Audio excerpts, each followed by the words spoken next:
Good day, fellow investors. Is the stock market bubble that we are definitely in now starting to show the first signs of popping? If you watch this channel, you know that this is my idea of the current stock market situation. Stock market valuations are stretched, very risky. Nobody knows where will interest rates go, not even the Fed. It's just guessing, so that's another big risk.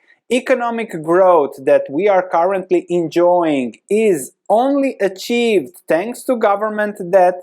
Without that, it's a problem. Therefore, inflation could be here to stay. We are already seeing stagflation, especially without the injection of government debt and money. And at best, from current levels, we are looking at a decade of zero real returns. And we have had this week a downside. It's just 1.36%, but it all happened in one day on bad economic news because the US economy grew at 1.6% compared to the estimated 2.5%, and at the same time over the quarter inflation went up. Thus, inflation is persistent with slowing economic growth that might lead into stagflation, which is a big problem because then the Fed cannot use its tools to solve problems.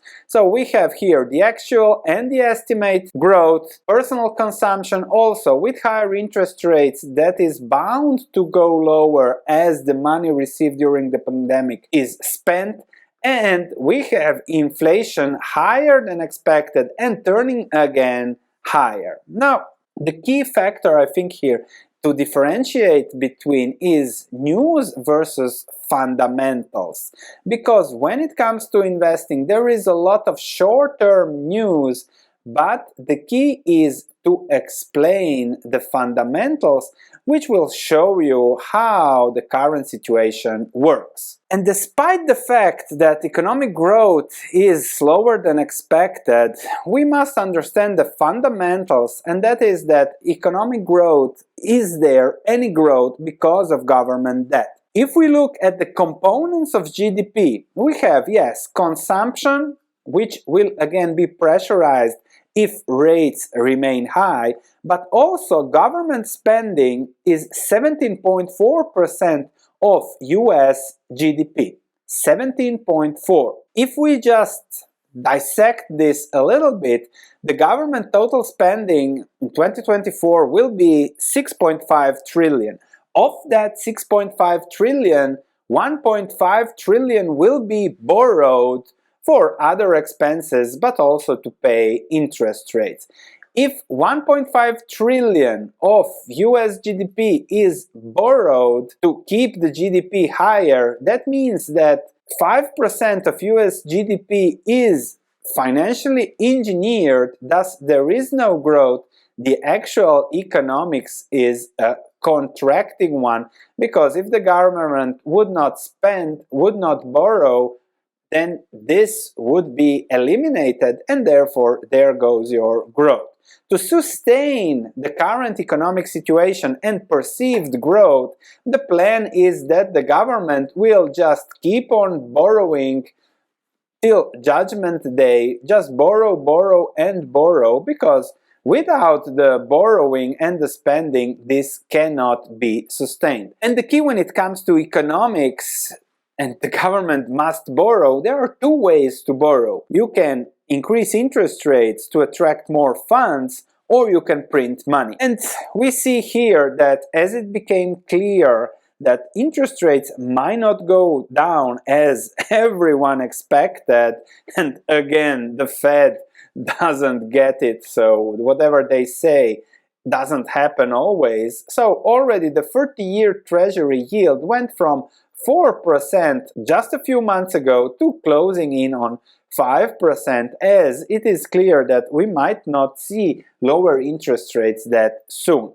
Again, to show you the unsustainability of this all, this is the current national US debt, 34.5 trillion. 5% rates, if those persist over the next few years, US government interest rate payments will be 1.7 billion, which means that those will double from the current expected for this year. And if those double, then the government will need to borrow even more to satisfy the spending and also paying the interest rates. The other solution is to cut spending. That's the best joke you will hear, I hope, this week or even this month.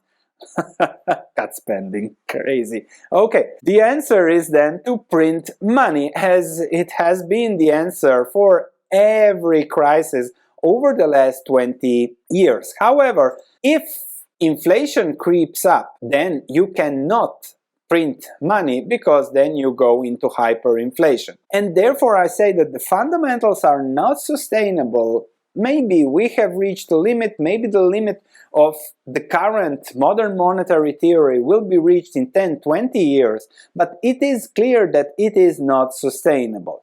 When it will impact markets, economics, whatever, nobody knows, but the key to know is that this is not sustainable, and we have to position ourselves so that whatever happens, or better to say, whenever it happens, that we are ready. But then again, it's easier to focus on the news. Then you say, Sven, the news are good, Microsoft, everything will change with AI, AI will save us, etc. But then I look at the numbers and okay, AI cloud did well, of course, that's a process that has been in the making for 10 years, and just a part of that is AI, but also Microsoft says that Azure cloud has grown 31%, but just 7% of that growth is attributable to AI in whatever form. And yes, good news, dividend from Google, stock repurchases,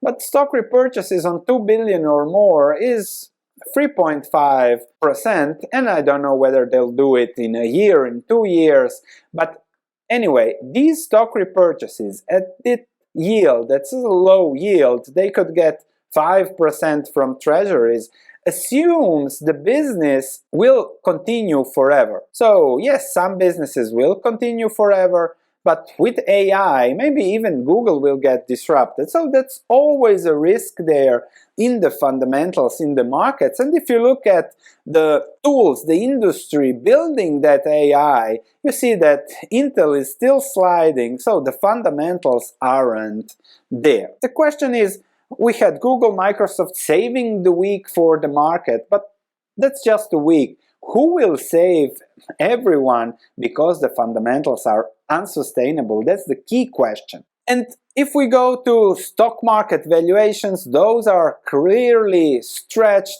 You're looking at a P ratio of 27, has happened just once during the dot-com bubble, and P ratios were very much lower in history, especially when interest rates were that high. If we look at the stock market compared to GDP, the Buffett indicator, just twice in the last 75 years, the levels were that high. And yes, that can persist for a decade, but the results, investing results from here and here for the next decade were not stellar. Then the Fed saved everyone, but we'll see whether they will be able to do that again. The effective rate now is 5.5. Compare that to 1994, where we had a period of stable higher rates. Compare that to the P ratio of the S&P 500 just before the dot-com bubble. You see here it was at 16. If that happens, we are back to 2019 levels if the market prices in things as it would be normal. So we are still in that bubble. Maybe we'll see it popping, maybe not, but the risks are definitely there for a significant drop there. Maybe the Fed will save us, so intervene again, but I think that the tools that the Fed has at its disposal are getting more and more limited, especially with inflation creeping up. So the question is now what to do. We know that the fundamentals are not sustainable. What do we have to do? Well, if you listen to me and the data that we just showed, the best thing would be just to sell everything, sell risky assets, and run into safety, bonds, whatever, some alternatives. Well, before digging into that, we must know that investing is personal. Investing is about you. It's absolutely personal. It's your money. You worked hard to get that money. You invest that to get to your financial goals. So we are all different. We all have different financial goals. That's the key to understand. Whatever you're going to do, you have to do it in a way that it fits you. And this is a value investing channel. So one idea, I'm just giving you ideas so you see what best fits you, is let's say you sell all the risky assets, high valuations, depending on the Fed printing money or things like that, not sustainable with higher interest rates or exuberant, and you put that into a 5-year treasury bond. You are getting 5% on your money, and you can, over the next 10-20 years, reinvest just that 5% into value compounders or other portfolios, and I'm telling you that over 10-20 years you will again have a great portfolio, but with much less risk. That's one idea. So the key is to know that you still have time. The markets are still high, still exuberant, so you still have time to find what best fits you.